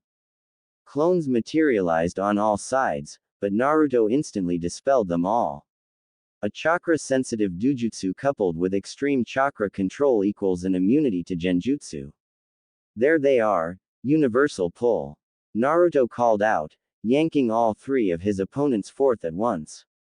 I wonder if it's possible to fly with this path. It is. Don't worry about it now, though. That's still a while off. Naruto cocked an eyebrow as he laid the three genin out in record time. Not to look a gift horse in the mouth, but you've been awfully helpful today, Kurama. Thank you for that. If you three idiots don't want to die, then pass up your scroll. No funny business, now. You'll get hurt otherwise. Sure. Just don't hurt us, alright? One of them muttered fearfully, handing over the scroll. Naruto grinned. They had an earth scroll. They made it to the tower within an hour. Inside the tower, there were words written on the wall. Sakura was quick to decipher the meaning. Open the scrolls. That's the only way that we're advancing. Kurama let out an amused snort. I don't think that any of your past selves had a female companion quite like this one, Naruto. You Ashuras were never known for your intelligence, so consider yourself lucky. Naruto hummed as Sakura prepared the scrolls. I don't know about that now, Kurama. Samui-chan is pretty damn beautiful, and Sakura was kind of mean for most of my life. But, hey, options are open. In a puff of smoke, Iruka stood in front of Team 7. He smiled as he looked over his former students, but when his eyes rested on Naruto, he gasped. Naruto, you look so. Naruto cocked an eyebrow. So what? So kakoi, Iruka exclaimed, causing the young Chunin hopefuls to sweat drop. Okay. Iruka-sensei, why are you here? Naruto asked, more than a little perturbed. Iruka cleared his throat. Well, since you've passed the second test, go on up and find a room to recuperate. Your team is in second place, so you've got downtime until the next exam starts. There's a mess hall and everything. I have to say, though, that I'm proud of what all three of you have become. You're my prized and most successful students. Continue doing well, and I'm sure you'll all realize your dreams. He gave them a smile before disappearing in a similar to fashion to his entrance. Naruto and company limped their way through the tower, Naruto frowning to himself. Somehow, I feel this is the easiest it's ever going to be, Kurama. Kurama yawned lightly. That's the case for any Ashura, not just you. And while you're kind of weird and hard to pin to single archetype, that doesn't mean much in the end. Every Ashura before you said the exact same things, I'll fix my mistakes. I didn't mean for all of this to happen, but this time it's different. Kurama, just give me a chance. At this point, I don't even care. Just hurry up and die so I can be free again. Naruto didn't respond to that. How could he? After a few more days of rest, in which Sasuke refuted any reason to access his chakra, every passing genin assembled in the main room of the tower. So, all of the rookies made it, and Samui-chan did, as well, Naruto thought to himself. Damn, I was hoping Gaara's team would somehow get defeated while in the forest, but at least we didn't run into them after coming into contact with Orochimaru. Sasuke. Sakura-chan, Naruto called to get his teammates' attention. No one here is a pushover. Some people, like Samui-chan and Gaara, are incredibly dangerous. I'd just prefer to avoid fighting them at all, honestly. Kiba gave Naruto a wary look. What do you know about the Suna ninja?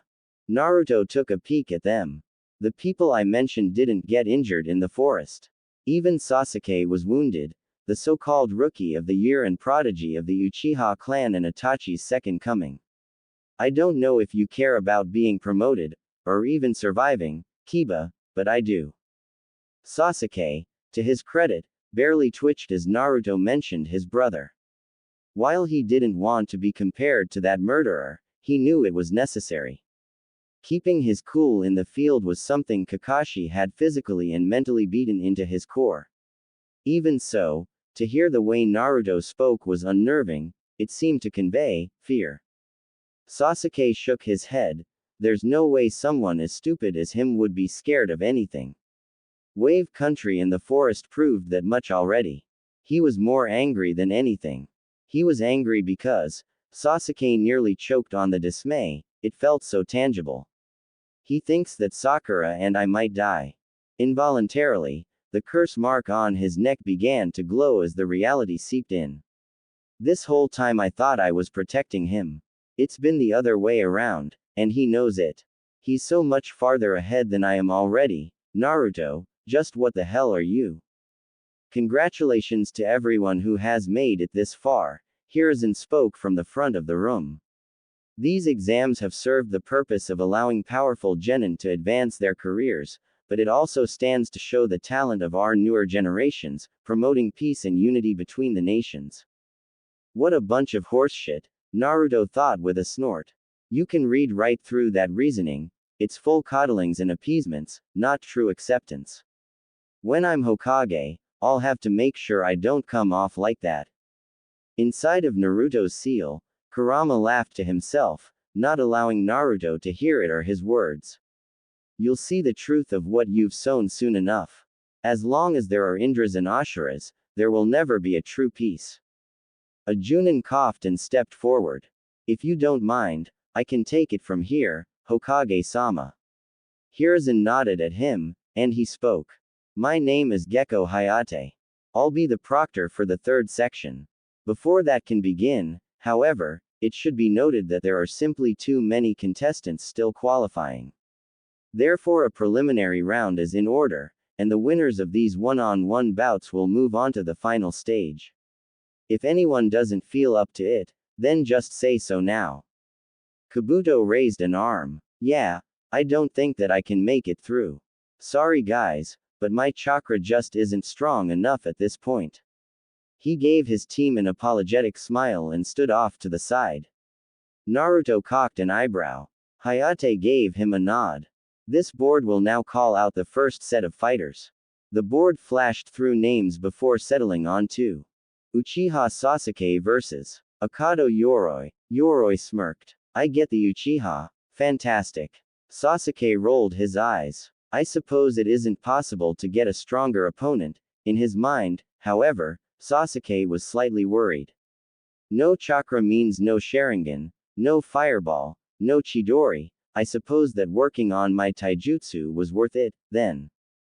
Hayate called the match, and Sasuke was instantly put onto the defensive due to his weakened state. Yoroi began swinging wildly at the Uchiha with no pretense of actual skill. Sasuke's foot came up and into Yoroi's chin. Yoroi grasped the foot even as his head was tilted back at an awkward angle. Sasuke's skin paled as he felt his chakra forcibly being extracted. What is he? Sasuke broke free and launched a few shuriken in order to create some space. He glared at Yoroi. A chakra leech, is it? Kind of redundant against me at the moment. Wait, can I force him to absorb the seal? Sasuke rushed forward, intentionally leaving his marred neck as the only exposed area of his body. Yoroi latched onto it as soon as he was able and began sucking the chakra out through his hand. Sasuke grit his teeth in pain, but noticed that only the chakra in the seal was being emptied. Yoroi also screamed as his hand and forearm began to darken in color. There. I can mold my chakra again. Sasuke held up a half-ram sign. Fire release. Grand Fireball Jutsu. The fireball hit Yoroi in the face, melting through him slightly and making him curl up on the ground. Sasuke huffed. Call the match, Proctor. Winner. Sasuke. Medics. Sasuke joined his team. Sasuke, I thought we agreed that you wouldn't mold any chakra. Naruto admonished. Sasuke snorted. That fool down there could leech chakra from other people. I just goaded him into taking some from the seal. I don't know how long I'll even be able to use chakra, but. Kakashi hummed. I guess I'll be able to seal it now that you've completed your part in the preliminaries. Come on. It won't be too difficult since you managed to disrupt it. An evil sealing method with a 4 trigrams seal should be fine for this long. Kakashi gave Naruto an eye smile. We'll have to be careful, though. We can't see through tall grass, can we? Kakashi and Sasuke both disappeared, while Naruto's eyes widened. The next bout was called quickly enough. Kumo no Samui vs. Kinuta Dosu. Samui narrowed her eyes at the opponent whom she hadn't seen in the forest. Indeed, he had not a scratch on his person. She hopped down to the fighting arena, followed by him. I suppose if Naruto could take him, then there isn't much cause for worry. Even so, I won't let my guard down. His home is called the Hidden Sound for a reason, I've learned. Begin. Hayate shouted. Dosu raged forward, and Samui hopped to the left, immediately drawing her blade. Electricity danced along the edge, and the kunoichi darted forward to test the waters. The blade was given a longer reach due to the ethereal lightning-natured chakra coursing through it, which Samui used to slice at Dosu's vulnerable parts. Dosu was quick to counterattack, going for a quick uppercut. Samui of course was able to dodge, but soon felt dizzy. Avoiding another blow only served to make the vertigo even worse. Luckily for the quick-witted woman, she understood the basic nature of the problem before the third blow could be thrown, those vambraces. She sliced into one of his arms, sending blood and scrap to the ground. Samui twirled and did the same to his other arm. Dosu growled and jumped back. I see. So you aren't like the other genin here. Not only were you capable of powering through my sound jutsu, but you destroyed the source as well. He got into a loose taijutsu stance. No matter. There are certainly other ways to defeat you. Certainly not, Samui corrected, appearing directly behind him and stabbing her tanto into his shoulder. He was effectively tased and dropped to the ground, unconscious. Winner. Samui. Medics. Hayate called, letting loose a small cough as well. As a gurney was requisitioned, Samui finally let loose the contents of her stomach before rejoining her team. The field was reset with a minor earth technique, and the next fight was called.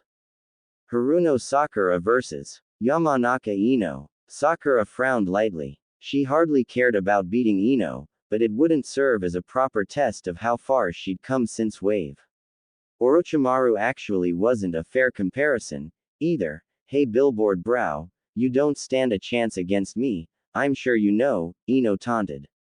Sakura snorted. She'd put the pig in her place. Once down in the arena, Hayate called the match. Ino dropped into a sloppy taijutsu stance, while Sakura twirled a kunai. She didn't want to hurt her one-time friend, but humiliation was also a fond thought, so, Sakura tossed the kunai at the wall opposite of Ino, then circled her once. The other kunai was tossed into the opposite wall, and Ino was caught in Sakura's web. It was simple ninja wire, Ino. And you fell for it. Yield, or, well, you won't like what happens, Sakura threatened. Ino scowled. I yield. Winner. Sakura. Sakura cut the wires and collected her kunai, while Ino returned to the stands dejectedly. It's okay, Ino-chan. We'll just work harder for next time, Asuma encouraged. Tenten vs. Sabaku no Tamari. This fight was the most entertaining by far. The two girls engaged in a battle befitting of Junin. However, the key factor at play here was that it was a complete mismatch. While Tenten was formidable with her thrown weapons, Tamari could lazily deflect them all with minimal chakra aged. She was quickly defeated once Tamari saw the first opening. It was to be expected. Anyway, weapons didn't get you very far unless they had a special property. Case in point the Kurigakure Shinobigatana Nananan Shu, Kumogakure's relics, that accursed Uchiha's fan, Kurama silently judged within Naruto's head. Naruto couldn't help but agree.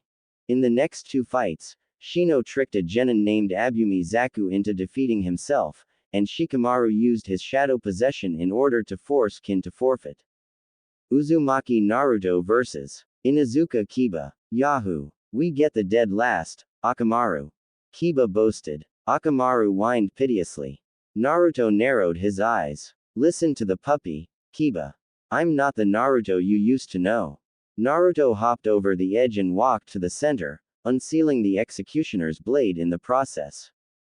As soon as Hayate called the match, Naruto charged forward to engage Kiba, swinging the executioner's blade before Kiba could get within unarmed range.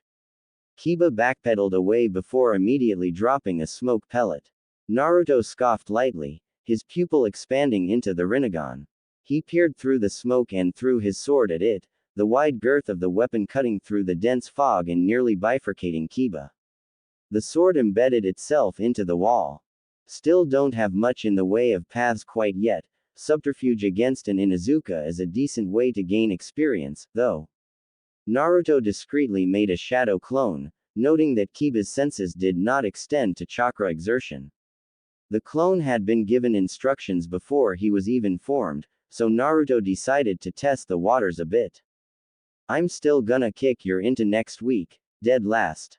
Come on, Akamaru. 4 legs. The human puppy duo jumped him and began spinning in tandem to the point that they resembled a drill, heading right towards Naruto. Fang over fang. Naruto held out his hand. Almighty push. Kiba and Akamaru pressed against an unseen force, halting them mere inches away from Naruto's person. They were quickly thrown backwards. Naruto couldn't help but smirk at his luck, they'd landed right on his trap. Yano, Kurama, I'm glad I have you inside of me. You've done more for me than a lot of other people. Like teaching me seals, for one thing. Endgame, Kiba. 5 seal barrier. It wasn't possible for Kiba to escape this, considering all 5 sealing tags that Naruto had placed had to be removed at the same time. What the hell is this, Naruto? Kiba shouted, punching at the barrier only to be blasted backwards. Hey, this isn't fair. Proctor, please call the match, Naruto requested. It isn't possible for one person to escape this barrier. Naruto collected his sword and resealed it. Winner. Uzumaki Naruto. After cleaning the battlefield, Naruto returned to his team. Sasuke gave him a smirk. So, you finally managed to beat Kiba in a fight, huh? Took you long enough. Even with that victory, though, you aren't beating me. Naruto smirked back. We'll see in the finals, bastard. Sakura, you were amazing. You really showed Ino who's boss. Team 7 made it to the finals. Naruto, I hope you don't mind, but I'll be training Sasuke and Sakura-chan without you for a while. Hokage-sama told me that someone has requested to give you specialized training. I think they'll offer you something incredibly useful, Kakashi said. Naruto, while slightly put off that he wouldn't train with his team, was ecstatic about learning from someone that Hiruzen had approved. Fine by me, sensei. Oi, Sasuke, why weren't you copying any techniques in the forest? That certainly would have helped. Sasuke rolled his eyes. You never used any hand seals, idiot.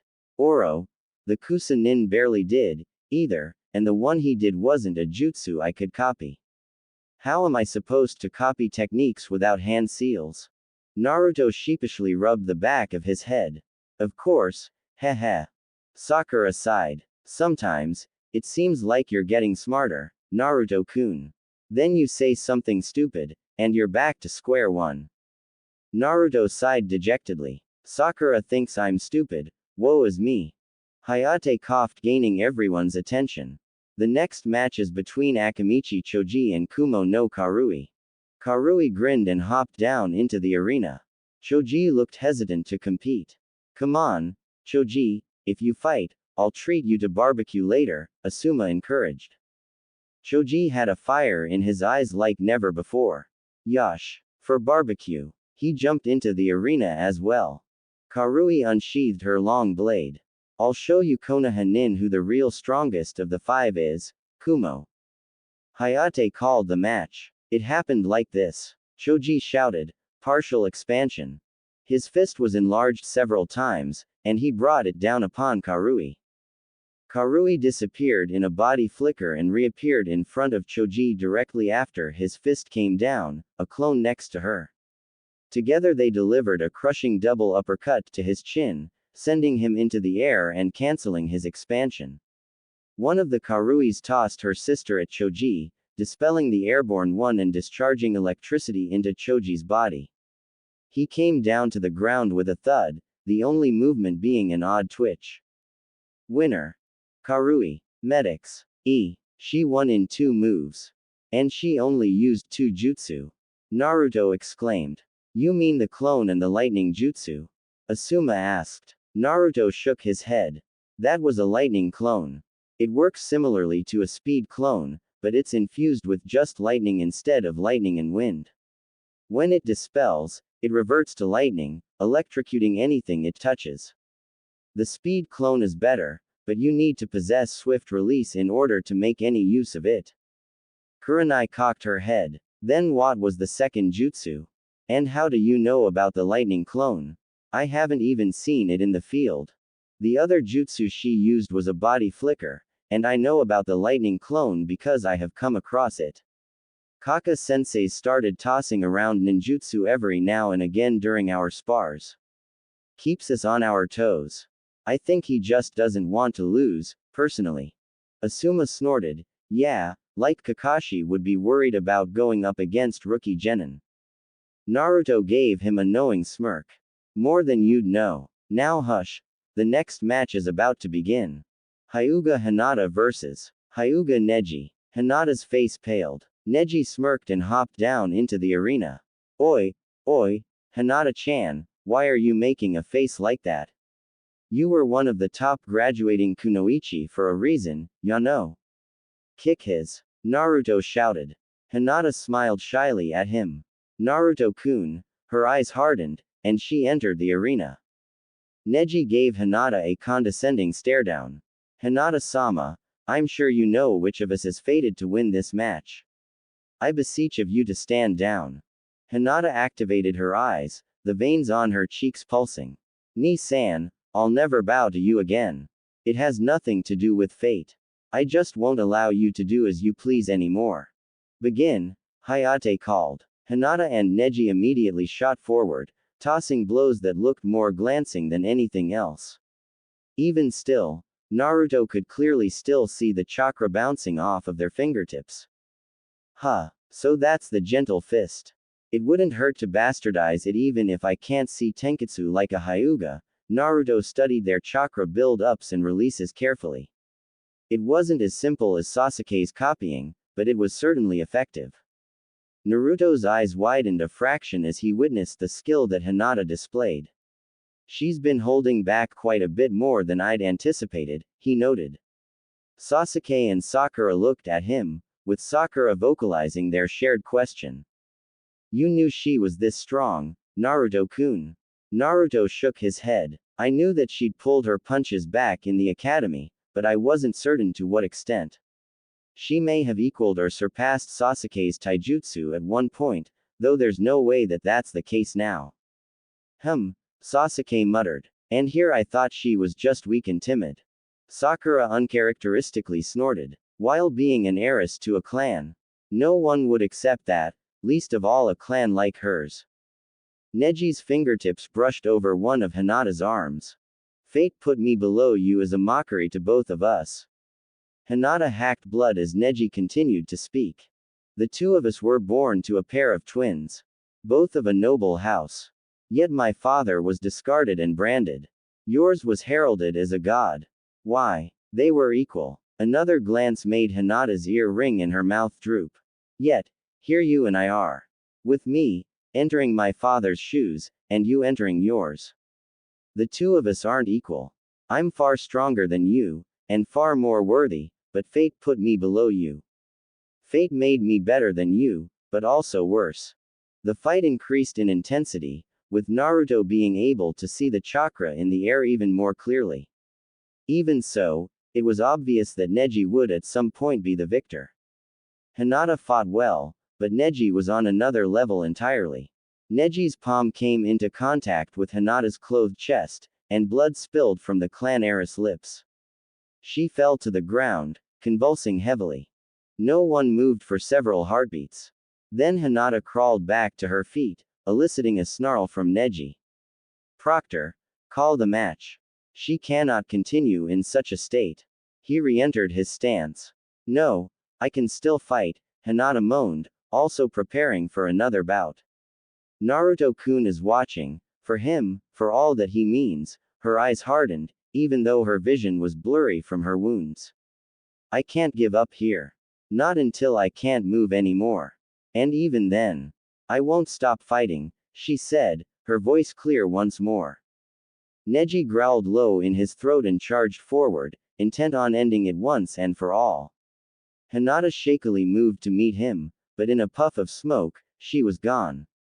A few paces away, one could see her being cradled by Naruto, who used his body as a shield in case Neji decided to engage again. His head was turned, with his Rinnegan glinting maliciously at Neji. There was no scowl. There was no grit in his teeth or tremor in his bones. But those cerulean, ringed eyes. Neji saw the devil within them. Who do you think you are? Naruto muttered lowly. His voice seemed to boom, even if it were barely a whisper in the wind. Naruto-kun, Hinata muttered, attempting to lift a hand up and touch his face. She was too poorly and faint to manage it, however. Is this the treatment of the main branch once more?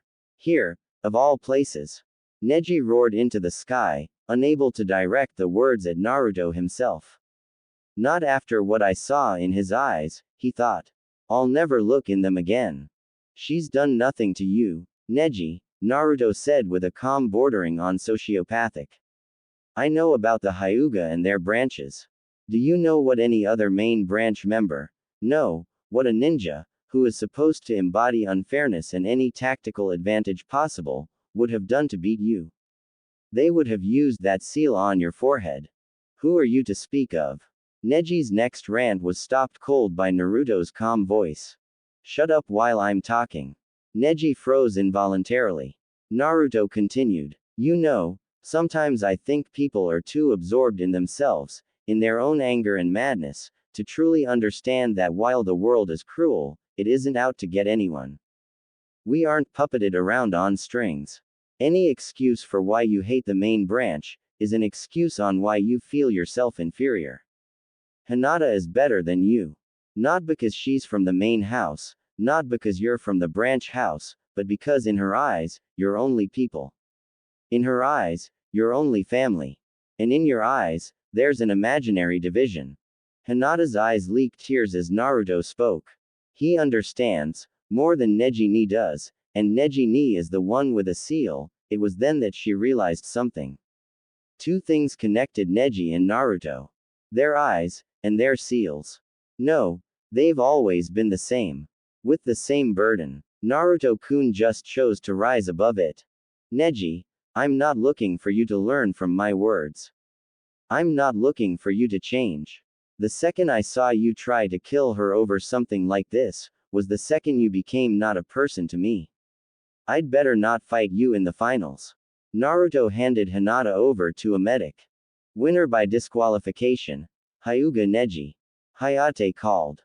Neji, I'll show you who defines fate. Neji's eyes narrowed as Naruto entered the stands once more. Those eyes mean nothing. He is still beneath my notice. Naruto, Kurama growled. If you don't learn to control your emotions better, then you'll end up like you did every other time over the course of your lives. Rock Lee vs. Sabaku no Gaara. Yash. The moment I've been waiting for.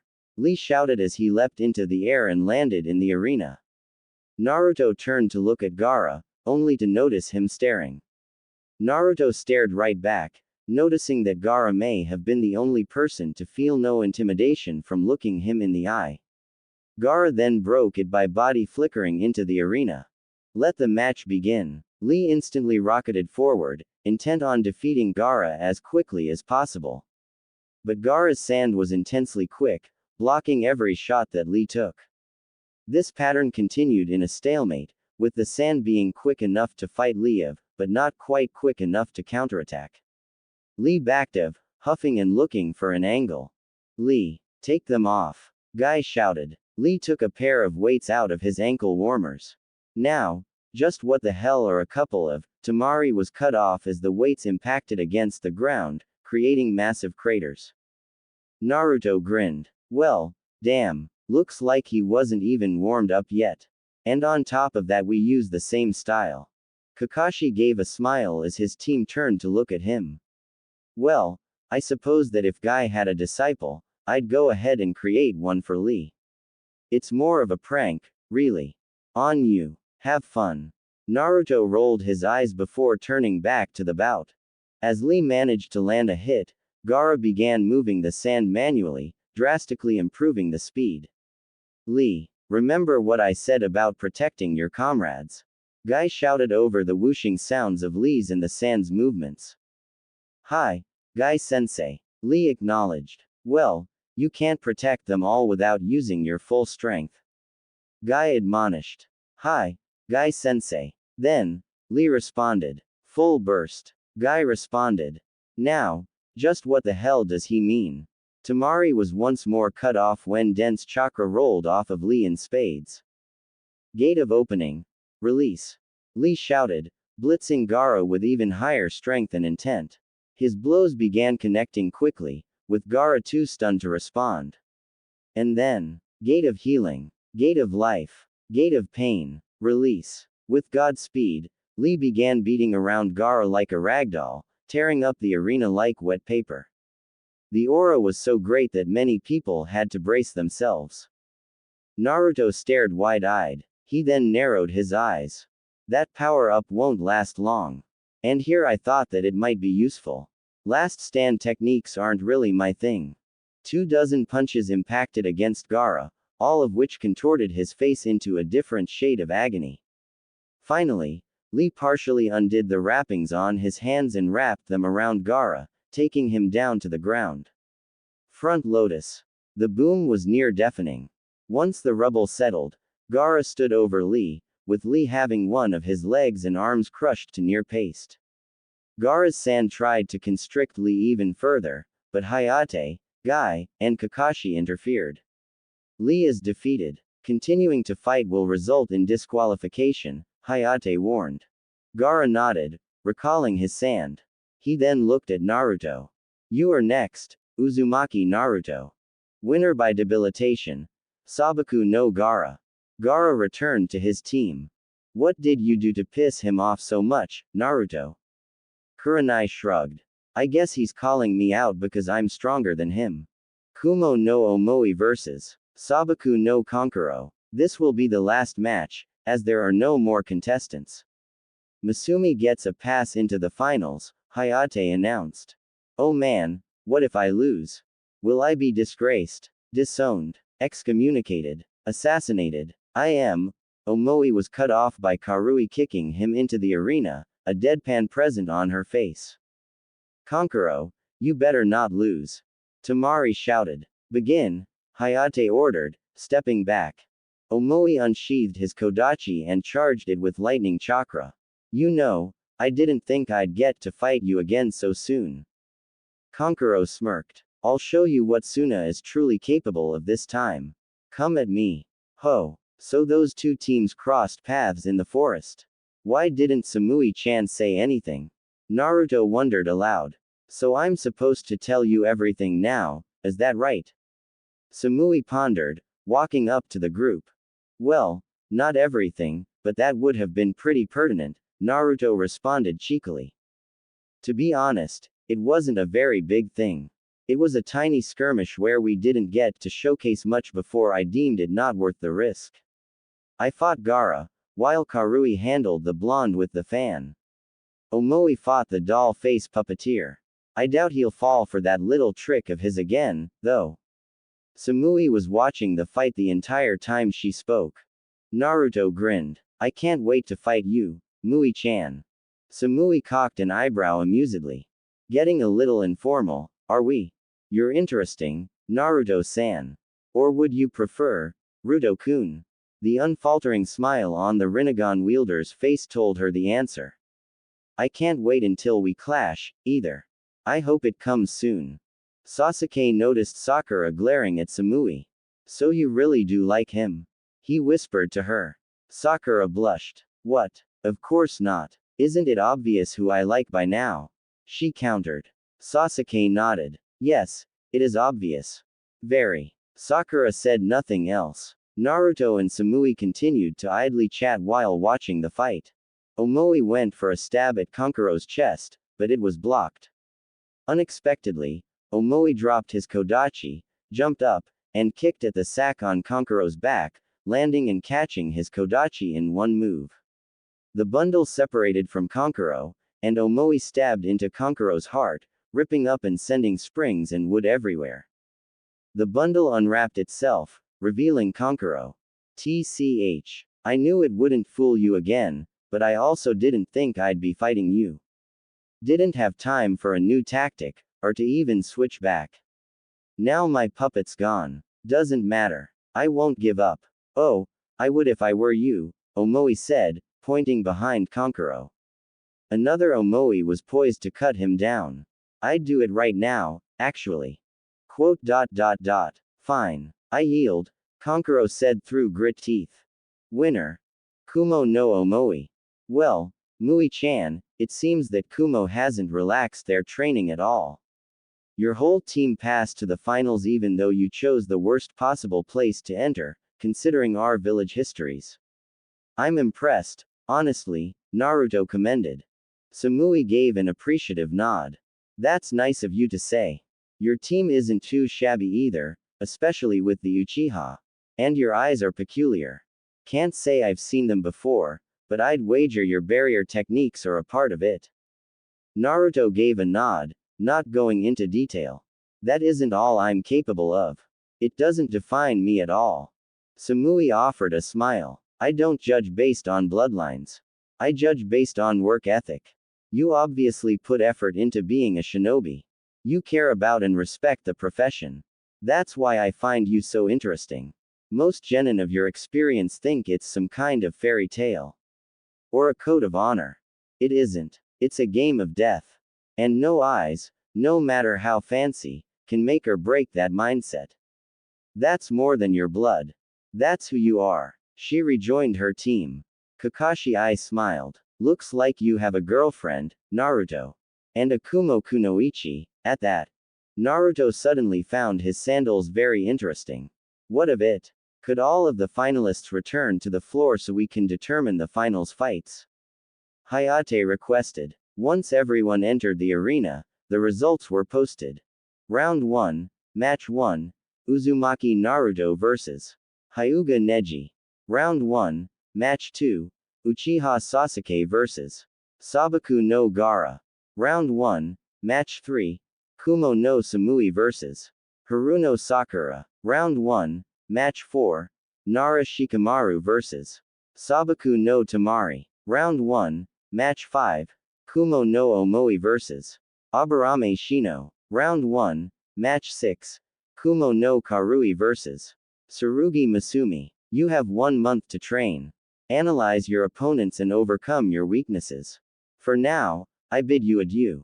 Hayate left. Naruto, you'll most likely find Jiraiya-sama in the hot springs. You'll know him when you see him,